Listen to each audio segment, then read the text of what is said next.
લોકસભાના પરિણામો પછી બદલાયેલા રાજનીતિક મિજાજનો ફરી એકવાર કરવટ બદલવાનો સમય હતો।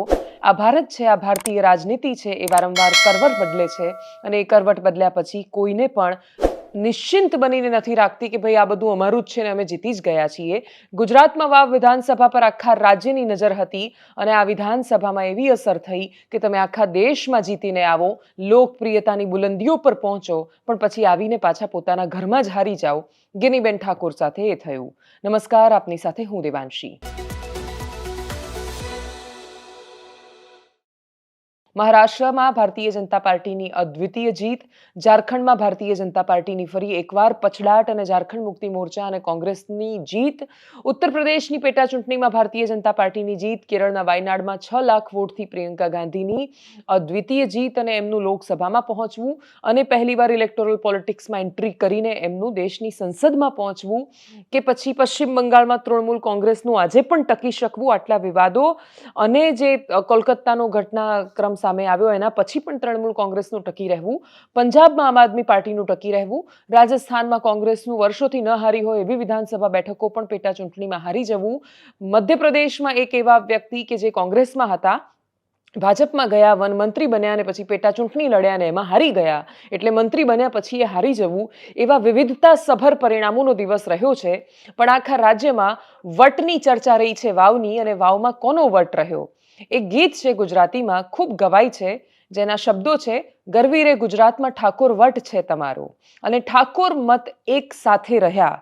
ઠાકોર વોટમાં એવી તિરાડ કે સેંધ ગેનીબેન ઠાકોર ન લગાવી શક્યા જેવી એમને અપેક્ષા હતી। 23 રાઉન્ડમાં મતગણતરી થઈ અને 23મા રાઉન્ડે ખબર પડી કે કોણ જીત્યું છે ને કોણ હારી રહ્યું છે। 2500 મતની એકદમ પાતળી સરસાઈથી માંડ નીકળી ગયા, પણ સ્વરૂપજી નીકળી ગયા। જ્યારથી મતગણતરી શરૂ થઈ હતી સતત 14 રાઉન્ડ એવા હતા કે જ્યાં ગુલાબસિંહ દરેક રાઉન્ડમાં પરિણામ આવે અને લીડ કાપે, એટલે 14,000ની લીડ, 15,000ની લીડ સુધી ગુલાબસિંહ પહોંચ્યા, પણ એમની લીડ જ્યાં સુધી 20,000ને પાર ન કરે ત્યાં સુધી બધાને ખબર હતી કે આ જેટલી લીડ વાવ અને સુઈ ગામમાંથી આવી રહી છે, ભાભર ખુલતાની સાથે જ એ લીડ ઓછી થવાની છે। અને થયું એવું, સુઈ ગામના છેલ્લા ઈવીએમ 15માં ખુલ્યા અને લીડ ઘટવાની શરૂઆત થઈ અને પછી 16માંથી તો 16 થી 23ના રાઉન્ડમાં ભાભરનું મતદાન હતું। ભાભરમાં ઠાકોર સમાજ ખૂબ મોટી સંખ્યામાં છે। ભાભર એટલે જે ગેનીબેનનો ગઢ છે, ભાભર એટલે જ્યાં ગેનીબેનનું પિયર છે, ભાભર એટલે જ્યાં ગેનીબેન પોતે રહે છે અને વર્ષોથી એમની રાજનીતિ ત્યાં છે, એ ભાભરમાં એક ઈવીએમ ખુલતા ગયા, એક રાઉન્ડ ખુલતો ગયો અને સ્વરૂપજી ઠાકોર જબરદસ્ત લીડ કાઢતા ગયા। 2000ની શરૂઆત એમણે 500થી કરી હતી, 500ની લીડ ઘટાડી, 1000 કાપી, 2000 કાપી, 3000 કાપી અને પછી 2500 મતની સરસાઈથી સ્વરૂપજી ઠાકોરનો વિજય થયો। આ વિજય એ ઠાકોર સમાજનો છે, પણ એમાં કેટલાય મહત્વના પરિબળો છે જેની ચર્ચા કર્યા વગર તમે નહીં રહી શકો। એ સૌથી મોટું પરિબળ ગેનીબેન ઠાકોરનું છે। ગેનીબેન હતા જે ગુલાબસિંહ રાજપૂત માટે ટિકિટ લઈને આવ્યા હતા। કોંગ્રેસ માટે સૌથી રાહતના શ્વાસ જેવા સમાચાર એ હતા કે કેપી ગઢવી અને ઠાકરસિંહ રબારી એ બંને કોંગ્રેસી દાવેદારો, ત્યાંના સ્થાનિક દાવેદારો હોવા છતાં, એ પોતે નારાજ હોવા છતાં પણ એમણે પક્ષની તરફેણમાં રહીને મતદાન કરાવ્યું અને રબારી સમાજના વોટ પણ ખાસા એવા કોંગ્રેસને મળ્યા। હવે સમસ્યા અને તકલીફ શું હતી? ગુલાબસિંહ રાજપૂતને જીતવા માટે ઠાકોર સમાજના વોટની જરૂર પડે। માવજીભાઈ જો મેદાનમાં ન હોત તો ભારતીય જનતા પાર્ટી માટે આખો વન સાઇડ મુકાબલો હતો। માવજીભાઈ ઉભા રહે, ચૌધરી સમાજના વોટ બધા એક બાજુ જાય, ભાજપને એ વોટ ન મળે તો ભાજપને મત ન મળે એનો સીધો ફાયદો ગુલાબસિંહને થાય, પણ એવું ન થયું। કોંગ્રેસની ગણતરીઓ ઉપરથી ઉલટી સાબિત થઈ। માવજીભાઈએ ચૂંટણીની સભામાં ખૂબ મેદની ભેગી કરી, પરંતુ પછી એન્ટ્રી થાય છે વિધાનસભાના અધ્યક્ષની, જે કોઈ દૂર દૂર સુધી સંભાવનાઓ નહોતું જોઈ રહ્યું કે વિધાનસભાના અધ્યક્ષ ચૂંટણીના મેદાનમાં ઉતરી જશે અને પછી પ્રચાર કરશે, પણ એમણે પ્રચાર કર્યો અને એમણે પ્રચાર પોતાના પક્ષ માટે કર્યો। એવું બહુ જ ઓછા કિસ્સાઓમાં થતું હોય છે કે ચૌધરી સમાજમાં પણ બે ભાગલા પડી શકે અને એક ખૂબ વિશાળ ભાગલો, એટલા બધા વોટ એ માવજીભાઈ પાસે ન ગયા। ચૌધરી સમાજના ખાસ્સા એવા ગણતરીવાળા વોટ હતા કે જે ભારતીય જનતા પાર્ટીમાં ગયા। શંકર ચૌધરી સહિતના નેતાઓનું મેદાનમાં આવવું અને ચૌધરી સમાજના વોટનું એ જે આખું વાતાવરણ બદલાયું, એણે મોટી અસર કરી। માવજીભાઈ 50,000 વોટની આજુબાજુ પણ ન પહોંચી શક્યા. 40,000 પોતાના સમાજના જેટલા વોટ હતા એટલા પણ સંપૂર્ણપણે ન મેળવી શક્યા. એસસી વોટ કે બાકીના બધા વોટ છે એમાં એમણે સેંધ ચોક્કસ લખાવી હશે, પણ એમાં નુકસાન ગુલાબસિંહ રાજપૂતને થયું. ભાભર ખુલતાની સાથે જ ખાલી એક અપવાદરૂપ એમનું જે ગામ છે સ્વરૂપજીનું સુઈ ગામમાં, એના સિવાયના બાકીના બધા જ બૂથ એવા હતા કે જે છેક સુધી ગુલાબસિંહની તરફેણમાં મતદાન કરી રહ્યા હતા. પણ ભાભર જે ઠાકોરોનો ગઢ છે એ ઠાકોરોના ગઢમાં ગેનીબેન ઠાકોર એ સેંધ નથી લગાવી શક્યા. ગેનીબેનને આશા હતી કે પોતે ઠાકોરના દીકરી છે, ગમે તેમ કરીને કહેશે, એટલે એમણે એક નિવેદન આપ્યું હતું કે એવી રીતે મતદાન કરજો કે ભાભરની બજારમાં કોલર ઊંચો રાખીને ફરી શકું. ગેનીબેન માટે એ નિવેદન ફળ્યું નથી, પણ સ્વરૂપજી ઠાકોરની પાઘડી ઉતારવાની રાજનીતિ છે એનું પરિણામ આપતા દેખાઈ. એટલે ખૂબ આજે જ એક પત્રકાર ઉદાહરણ આપી રહ્યા હતા કે શંકરજી ઓખાજી ઠાકોર જે અત્યારે ભરતજી ડાભી છે, એમના પપ્પા શંકરજી ડાભી, નરેન્દ્ર મોદીએ પણ જે તે સમય જ્યારે 2022ની વિધાનસભા ચૂંટણી પહેલા એ જ્યારે ગુજરાતમાં આવ્યા હતા ત્યારે બધાને ભેગા કરીને એક ઉદાહરણ આપ્યું હતું. એમાં એમણે શંકરજી ડાભીનું ઉદાહરણ આપીને કહ્યું હતું. શંકરજીની પણ એવી શૈલી હતી કે પોતે આમ પાઘડી ઉતારી દેતા અને પછી કહેતા ઠાકોર સમાજને કે તમારાને લાત મારવી હોય તો લાત મારજો ને માથા પર મૂકવી હોય તો માથા પર મૂકજો. સમાજ એક સાથે મંચ પર આવી જતો ને કહેજો કે ના, આપણે પાઘડી માથા પર રાખવાની, અમે તમારો વટ રાખવાના છીએ. આ વટ રાખવા વાળો સમાજ છે અને એણે વટ રાખ્યો છે પોતાની જાતિના ઉભા રહેલા ઉમેદવારનો, અને એણે વટ એક સાથે બહુ જ બધા લોકોનો ઉતાર્યો છે. એ લોકોનો વટ નહોતો, એ લોકોનો ભરોસો હતો. એટલે ગેનીબેન ઠાકોરે વટમાં નહીં કહ્યું હોય કે ભાભરમાં હું કોલર ઊંચો રાખીને ફરી શકું, પણ એ સવાલ એમના વટનો તો હતો. એમના પર જે આવીને પડ્યું આજે, એનાથી ઘણા બધા સમીકરણો છે જે બનાસકાંઠાની રાજનીતિમાં બદલાયા છે એવું કહેવાઈ રહ્યું હતું. ચારેય બાજુ ચર્ચા હતી અને એ વાત સત્યની ખાસી નજીક પણ હતી કે જો વાવ વિધાનસભા કોંગ્રેસ જીતતી, ગુલાબસિંહ રાજપૂત જીતતા, તો ગેનીબેન ગુજરાત કોંગ્રેસમાં એટલા મોટા નેતા બની જતા કે આવનારા સમયમાં જો એમને સીએમના ચહેરા તરીકે પ્રસ્થાપિત કરવામાં આવે તો એ કોઈ વાંધો ન ઉપાડી શકે. સૌરાષ્ટ્રના કોળી, ઉત્તર ગુજરાતના ઠાકોર અને બાકીનું બધું પોલિટિક્સ ભેગું કરીને ક્ષત્રિય વોટ બેંક અને બાકીની બધી વોટ બેંક એક સાથે લાવીને કોંગ્રેસ એ રાજનીતિ કરવા માંગતી હતી જે વર્ષો પહેલા એમને ફળેલી છે. પણ કોંગ્રેસ હવે સ્થાનિક સ્વરાજ્યમાં કે બાકીની બધી જગ્યાએ આ પોલિટિક્સને કેવી રીતે આગળ વધારી શકે છે એના પર મોટો મદાર રહેશે. ભારતીય જનતા પાર્ટીએ પોતાની સંપૂર્ણ તાકાત વાવમાં રેડી દીધી હતી. આર્થિક બળ હતું, ચહેરાઓનું બળ હતું, જાતિનું બળ હતું, પ્રશાસનનું પણ બળ હતું, અને એ બધું જ બળ એના પરિણામ સ્વરૂપે ત્યાં સામે દેખાયું. જે રેલી થઈ, જે સભાઓ થઈ અને જે રીતે આખો માહોલ સર્જાયો એ જોતા, એ જે તાકાતની સામે લડ્યા, એ તાકાતની સામે લડવાનું આ દ્રષ્ટિકોણથી જોઈએ તો ગુલાબસિંહ રાજપૂતે અદ્ભુત ફાઇટ આપી છે. સ્વરૂપજી ઠાકોર પણ ખૂબ ઉમદા અને એક ભોળો માણસ છે એ પ્રકારની એમની છબી ઉપસીને સામે આવી અને જે વારંવાર એમણે દર્શાવી પણ ખરી. પ્રતિક્રિયાઓ બહુ જ મહત્વની છે જે આવી. સ્વરૂપજીએ જીતીને શું કહ્યું, ગુલાબસિંહે હાર પર શું કહ્યું, શક્તિસિંહે હાર પર શું કહ્યું, લવિંગજી ઠાકોર ડાન્સ કરતા દેખાયા, ગેનીબેન ઠાકોરે હાર પર પણ કહ્યું. ગેનીબેનની એ જૂની પ્રતિક્રિયા પણ જોઈએ જેમાં એ કહેતા હતા કે કોલર ઊંચો રાખીને હું ફરી શકવી જોઈએ. સી.આર. પાટીલ સૌથી મહત્વનો ચહેરો, વગર કોઈ લેવે દેવે આ ચૂંટણીમાં સૌથી વધારે ચર્ચાયેલો ચહેરો. આમ જોવા જઈએ તો બધા જ લેવા દેવા, કેમ કે ભારતીય જનતા પાર્ટીના પ્રદેશ અધ્યક્ષ છે. પણ માવજીભાઈ કહેતા હતા પાટીલનો પાવર ઉતારીશું.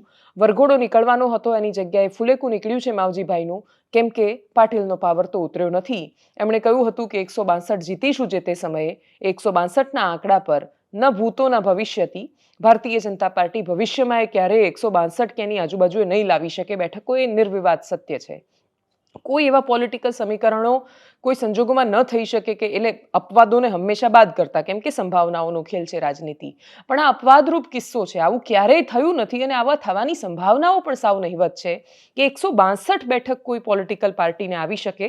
ગુજરાત એવું અપવાદવાળું રાજ્ય છે અને એ અપવાદવાળા રાજ્યમાં સી.આર. પાટીલ પોતાના નામે એક ઇતિહાસ કરતા ગયા છે. આવનારા થોડા જ સમયમાં એ અધ્યક્ષ નથી રહેવાના, અધ્યક્ષ બદલાવાના છે. એમનો કાર્યકાળ ઓલરેડી પૂરો થઈ ગયો છે. નવો ચહેરો ગુજરાત પ્રદેશ ભાજપના અધ્યક્ષ તરીકે આવવાનો છે. પણ છતાંય એમના પર પ્રહાર કરવામાં આવ્યા કે પાટીલનો પાવર ઉતારીશું. પાવર તો નથી ઉતારી શક્યા માવજીભાઈ, પણ પાવર વધાર્યો છે. કેમ કે 162 એમની બોલેલી બેઠકો છે એ પૂરી થઈ છે. જે તે સમયે એમણે કહ્યું હતું કે 162 તો આવશે જ, એટલે 162 આવી છે. સાંભળીએ પ્રતિક્રિયાઓ જે વાવથી સામે આવી. હવે એ એમનું વ્યક્તિગત નિવેદન છે અને એમનો પાવર અત્યારે છે કે કેવું છે અને ખાસ કરીને કયા સમીકરણો કામ કરી રહ્યા વધારે આલમના આશીર્વાદ સમીકરણો કામ કરી રહ્યા. હવે વાવનો વિકાસ કઈ દિશામાં? હવે વાવનો વિકાસ અમારા જે મોદી સાહેબની જે વિકાસની યાત્રા છે એ ખૂબ ઝડપીથી વાવના વિકાસને આગળ વધારશે. જે પણ અમારી ખામીઓ રહી છે એનું સમીક્ષા કરશું અને આવનારા સમયમાં એ દૂર થાય અને ફરતી વિધાનસભાની અંદર એના માટેનો પ્રયત્ન 16 રાઉન્ડ બાદ આ બાબર જે છે તેમાં આ પ્રકારની અસર જે છે તે જોવા મળી છે. બાબરે માં સમર્થન ના મળ્યું. આ બધા આપ્યું છે, લોકોએ ખૂબ સાથ સહકાર આપ્યો છે. વિપક્ષમાં હતા, તંત્ર એમની જોડે હતું, છતાં 1000-1500 જેટલા નજીક વોટનું જ માર્જિન રહ્યું છે. એટલે એમાં બાબરે સાથ આપ્યો, વાવ સોઈગામે ઘણો સાથ આપ્યો છે. બધાનો આભાર માનું છું. આપના માધ્યમથી વાવ સોઈગામ બાબરની જનતાનો આભાર માનું. થોડા મતોથી ન જીતી શક્યા એનો રંજ જરૂર છે, પરંતુ હાર અને જીત એ લોકશાહીમાં થયા કરે. હાર અને જીત કરતા કેવા પ્રકારે અને કેવા સિદ્ધાંત સાથે ચૂંટણી લડ્યા એનું મહત્વ છે. હું કોંગ્રેસ પક્ષના તમામ કાર્યકર્તાઓ અને નેતાઓને ખૂબ અભિનંદન આપું છું, હૃદયપૂર્વક આભાર માનું છું કે એક ટીમ કોંગ્રેસ તરીકે બધા સાથે મળીને વાવ વિધાનસભાની ચૂંટણીમાં સૌએ મહેનત કરી.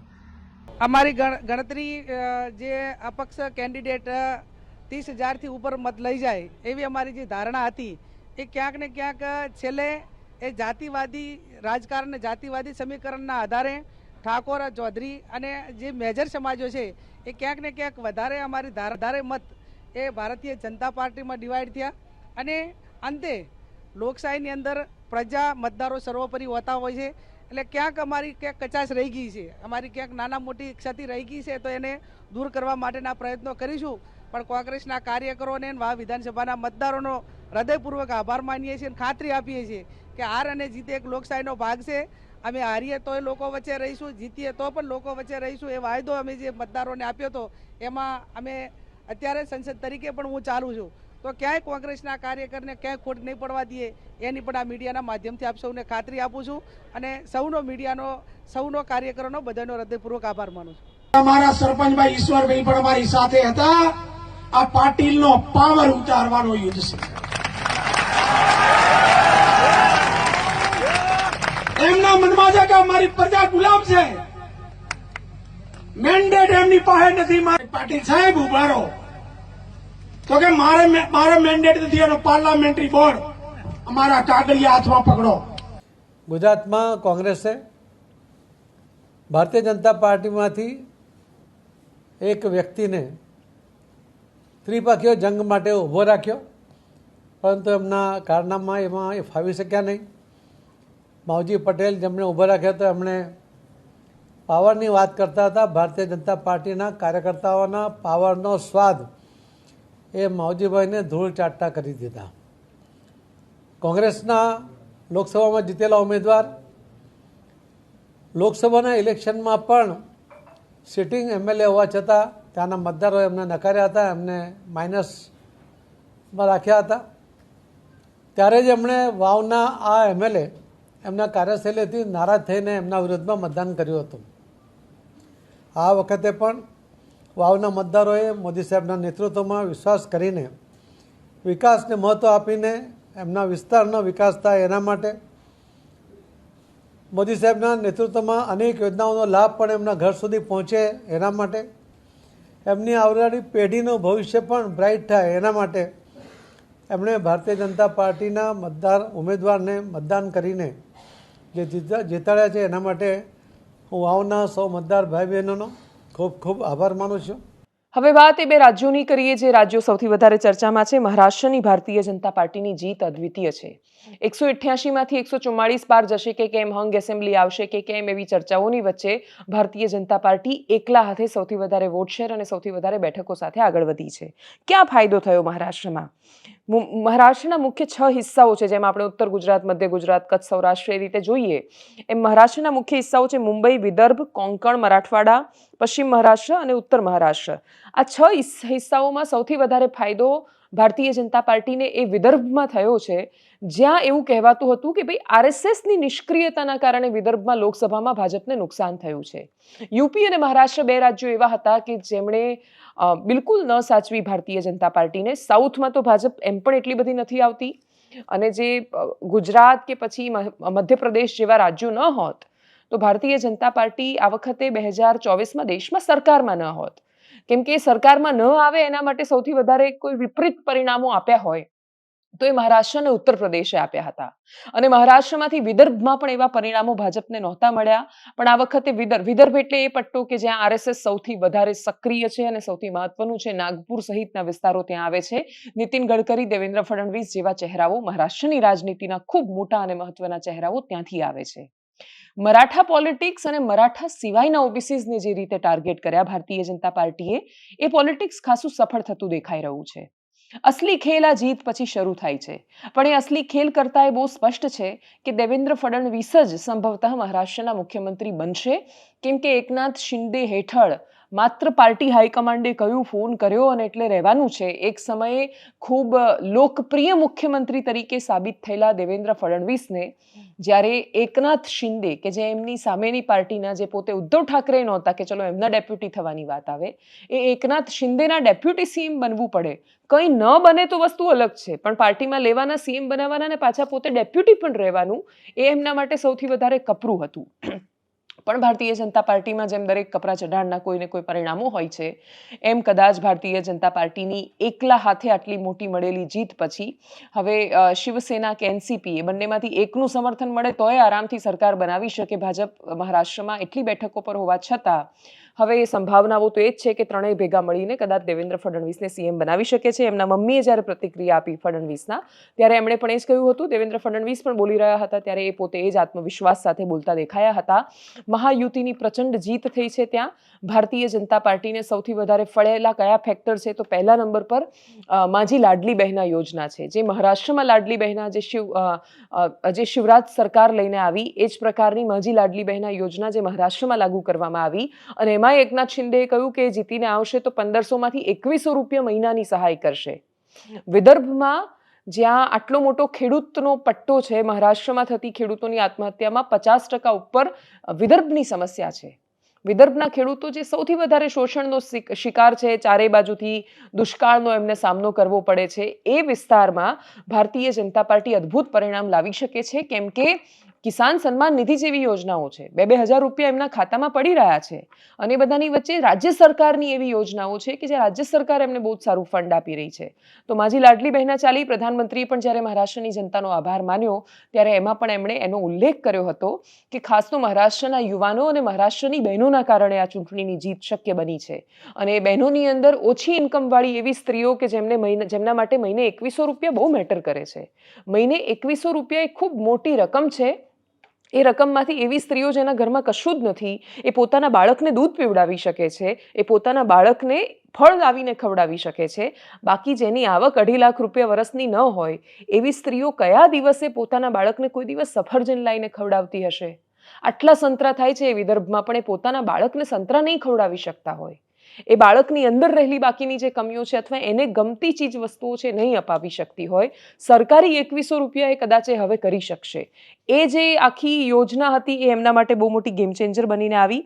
આરએસએસ ખૂબ સક્રિય દેખાયું આ વખતે ચૂંટણીમાં. ચૂંટણી દરમિયાન પણ કહેવાયું કે વિદર્ભમાં પણ આરએસએસ બહુ જ એક્ટિવ છે. પોતાના અંદરના ડિફરન્સીસ બાજુ પર મૂકીને, કેમ કે અંદરો અંદર ઝઘડવા જઈશું તો આ તો કોંગ્રેસ આવી જશે ફરી એકવાર, એ ડરથી કદાચ આરએસએસ પણ ખાસું એક્ટિવ દેખાયું. મરાઠા સિવાયના ઓબીસીઝને ટાર્ગેટ કરવામાં આવ્યા, જેનો ફાયદો કોંકણમાં પણ જોવા મળ્યો. કોંકણ એટલે એ વિસ્તાર કે જેની સૌથી વધારે તમે ઇન્સ્ટાગ્રામ પર મહારાષ્ટ્રના જે હિસ્સાની રીલ્સ જોતા હશો કે જ્યાં સુંદર એક બાજુ દરિયો હોય, ખૂબ મોટા પહાડો હોય, બહુ બધા કિલ્લાઓ આવેલા હોય, તો એ આખો કોંકણનો થાણે, પાલઘર, રત્નાગીરી જે પટ્ટો જે આવેલો છે એ કોંકણનો હિસ્સો છે. મરાઠવાડામાં પણ ભારતીય જનતા પાર્ટીને જ ફાયદો થયો છે, જેની અંદર લાતુર, નાંદેડ, ઔરંગાબાદ, ઉસ્માનાબાદ જેવા વિસ્તારો આવે છે. આ એ વિસ્તાર કે જે પાણીની મુશ્કેલીઓનો સામનો કરતો હોય છે. પશ્ચિમ મહારાષ્ટ્રમાં પુણે, સતારા, સાંગલી, સોલાપુર, કોલ્હાપુર જેવા વિસ્તારો છે.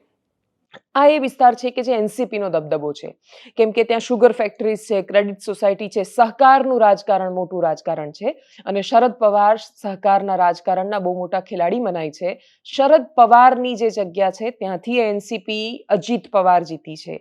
શરદ પવારની બેઠક પર, એટલે બારામતી પણ ગયું હાથમાંથી, એવી કલ્પના ક્યાં શરદ પવાર કે સુપ્રિયા સુલે કોઈ કરી શકવાના હતા. પણ છતાં એનસીપી અને એ પરિણામોમાં એ દેખાયું છે. પશ્ચિમ મહારાષ્ટ્રમાં પણ ભારતીય જનતા પાર્ટી પ્લસ એટલે કે મહાયુતિને ખૂબ મોટી શક્યતાઓ અને સંભાવનાઓ જે હતી એ પરિણામમાં પલટાતી જોવા મળી.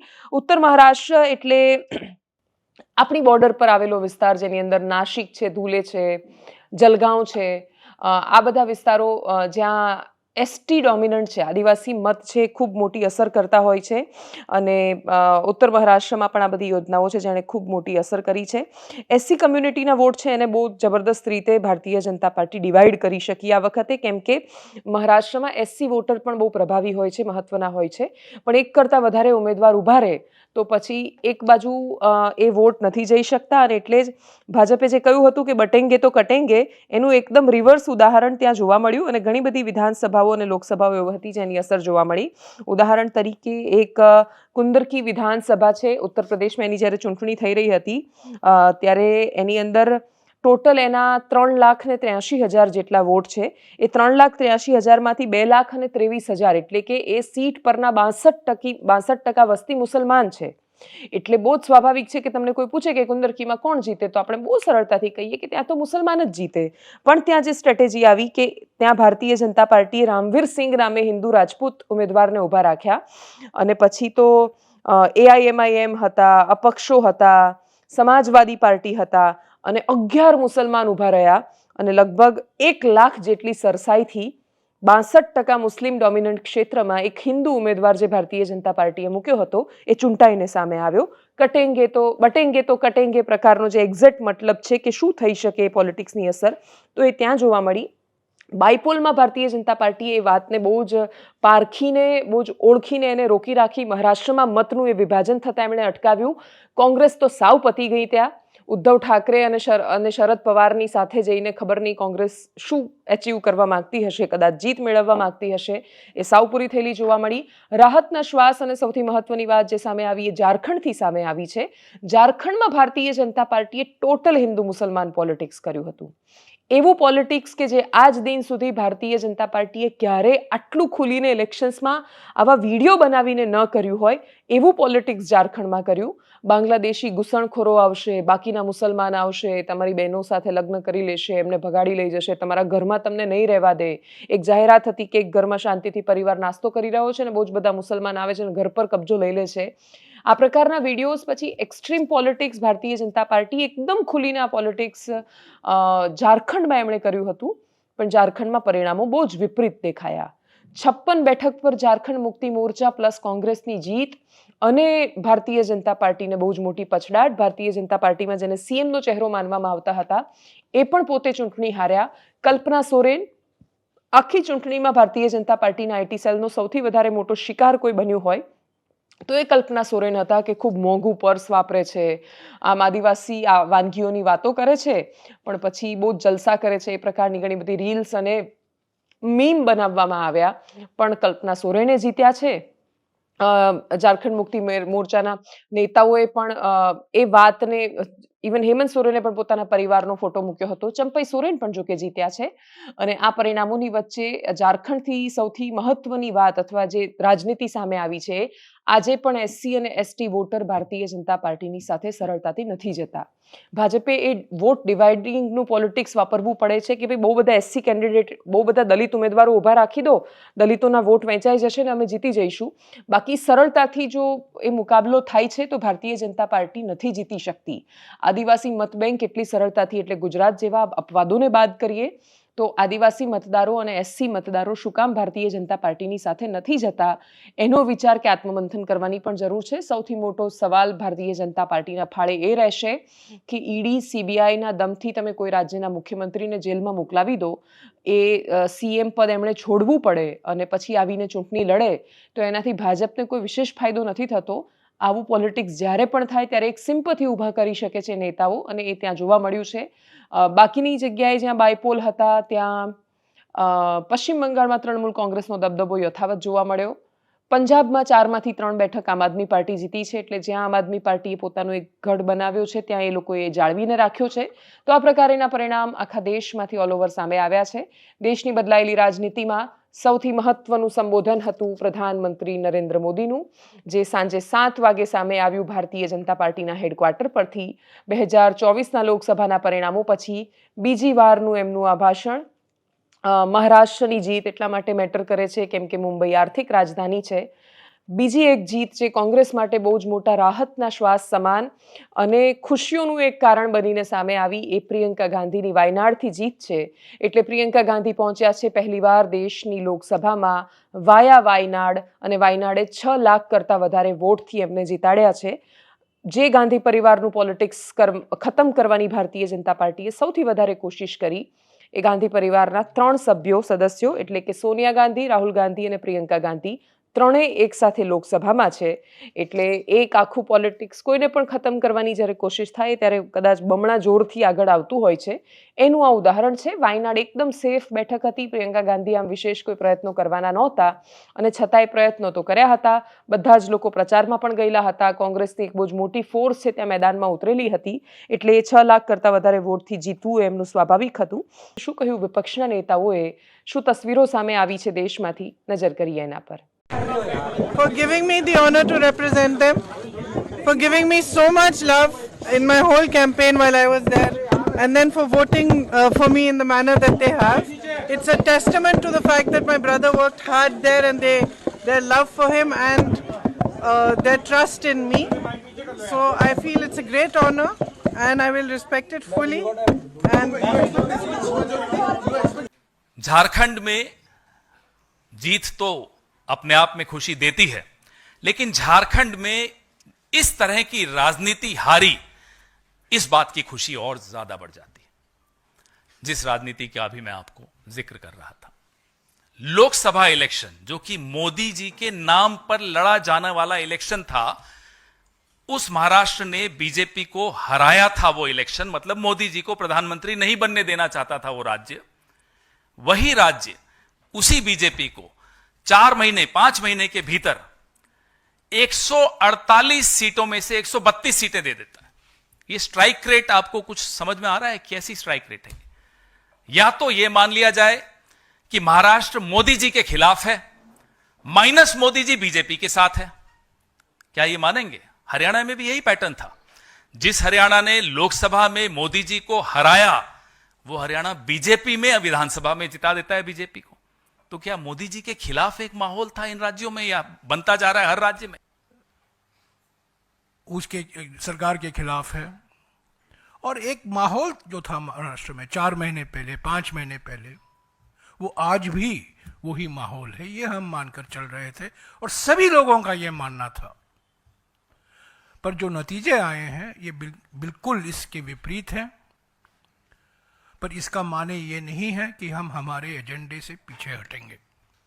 जो हम मुद्दे उठाए थे महाराष्ट्र में चुनाव के वक्त, प्रचार के वक्त, हम संसद के अंदर, संसद के बाहर, महाराष्ट्र में जो हमारे नेता जीते हैं, हमारे जो कार्यकर्ता लगे हुए हैं चुनाव प्रचार में और वो पार्टी के लिए काम करते रहेंगे, इन्हीं मुद्दों के आधार पर संगठन को हम पुनर्जीवित करेंगे. રાજ્યના અન્ય મહત્વના પણ સમાચારો છે કે રાજ્ય સરકારની ચિંતન શિબિર પૂરી થઈ ગઈ છે સોમનાથમાં. મુખ્યમંત્રીએ પણ ખૂબ સરસ એમાં વક્તવ્ય આપ્યું છે. એ વક્તવ્યમાંથી એનો સારાંશ એમણે કહ્યું કે કર્મયોગના 6 સિદ્ધાંતો અપનાવીને કર્મયોગી બનવું જોઈએ કર્મચારીની જગ્યાએ. સીએમ આવું કહી રહ્યા હતા ત્યારે શું ખરેખર જે ખાઈ બદેલા અધિકારીઓ છે ખાસ્સા વર્ષોથી, એ લોકોને આની અસર થઈ હશે કે કેમ, એ બહુ મોટો પ્રશ્ન છે. બીજી એક તસવીર એ પણ હતી કે એક બાજુ શિબિરમાં આ વાતો થઈ રહી હતી ત્યારે બીજી બાજુ ગીરના ઇકો સેન્સિટિવ ઝોનના મુદ્દાને લઈને લડી રહેલા નેતાઓની અટકાયત પણ થઈ રહી હતી.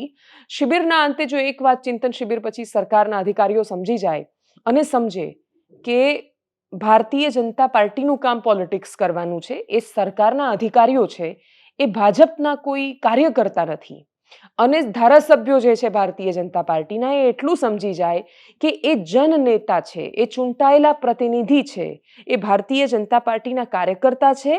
એમનું કામ છે લોકોના મુદ્દા ઉઠાવવાનું અને લોકોની વાત કરવાનું. એ સરકારી અધિકારીઓ નથી કે એ રોલમાં આવીને એ પ્રકારના જવાબ આપવા માંડે કે પછી એકદમ પેલા વીઆઈપી કલ્ચરમાં કે વેડામાં આવી જાય કે જનતાથી દૂર થઈ જાય, એક ડિસ્ટન્સ બનાવી લે. આ બે વસ્તુ, કેમ કે આ બંનેના રોલ બહુ બદલાઈ ગયા છે. અધિકારીઓ ભાજપના કાર્યકર્તા જેવું વર્તન કરવા માંડ્યા છે અને જે જનનેતા છે, જે ધારાસભ્ય છે, એ અધિકારી વેડા કરવા માંડ્યા છે ઘણી બધી જગ્યાએ. આ બંને રોલ એક્સચેન્જ કરવાની જરૂર છે. પોતપોતાના રોલમાં જો એ લોકો રહેશે તો કદાચ આનાથી પણ સુંદર ગુજરાત બની શકે છે. ગુજરાત આપણે બાકી દેશના રાજ્યોની સરખામણીએ જોઈએ તો બહુ જ અદ્વિતીય છે, બહુ જ સુંદર છે.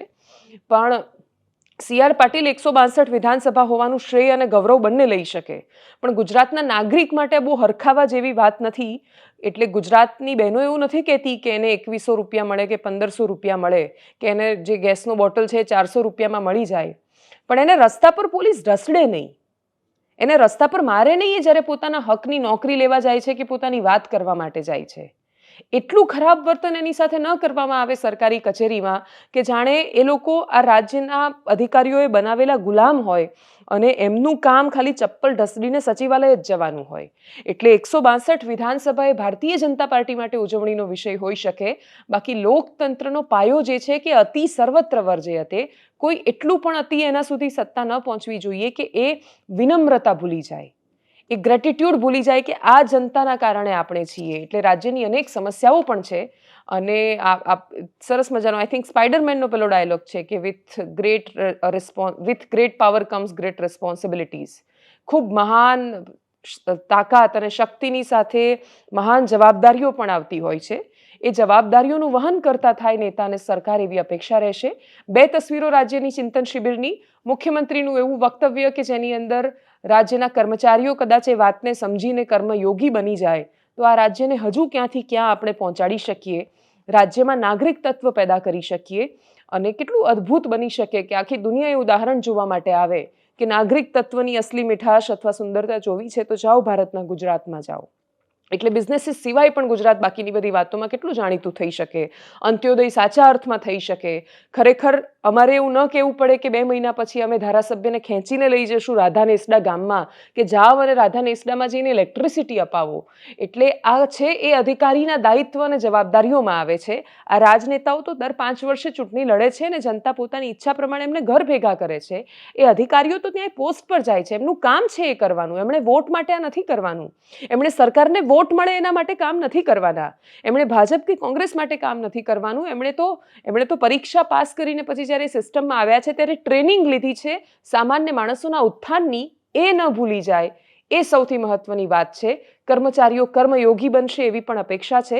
સાંભળીએ મુખ્યમંત્રીને, એ તસવીર પણ જોઈએ જેમાં ગીર ઇકો સેન્સિટિવ ઝોન માટે રજૂઆત કરવા ગયેલા પ્રવીણ રામ સહિતના નેતાઓની અટકાયત પણ કરી લેવામાં આવી હતી. પોલીસ સાથે ઘર્ષણના દ્રશ્યો પણ સામે આવ્યા હતા. કરવા માટે જવું છે એટલે આપશ્રી અમને રોકો નહીં, પોલીસ તંત્ર અમને રોકે નહીં, અમારે જવાનું છે, ફરજિયાત છે, કારણ કે અમારો અધિકાર છે ને અધિકાર માટે અમે જશું. ના તમે નહીં નીકળે ના સાહેબ,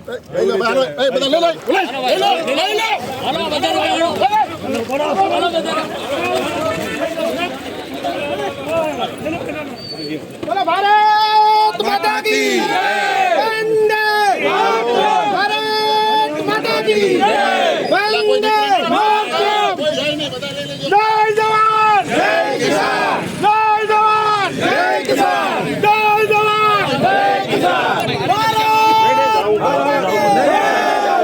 તો એનાલિસિસમાં અત્યારે બસ આટલું જ. જો આપ અમને યુટ્યુબ પર જોઈ રહ્યા છો તો સબસ્ક્રાઇબ કરો, ફેસબુક પર જોઈ રહ્યા છો તો ફોલો કરો, અમારા વિડીયોને શેર કરો અને સૌથી મહત્વની વાત, આ દેશ નાગરિક થકી બને છે અને નાગરિક થકી બનવામાં આપણું દાયિત્વ, આપણી જવાબદારી એ બને છે કે આપણે કચરો રસ્તા પર ન ફેંકીએ, કચરા પેટીમાં ફેંકીને દેશની એટલી સેવા અને મદદ તો આપણે કરી જ શકીએ છીએ.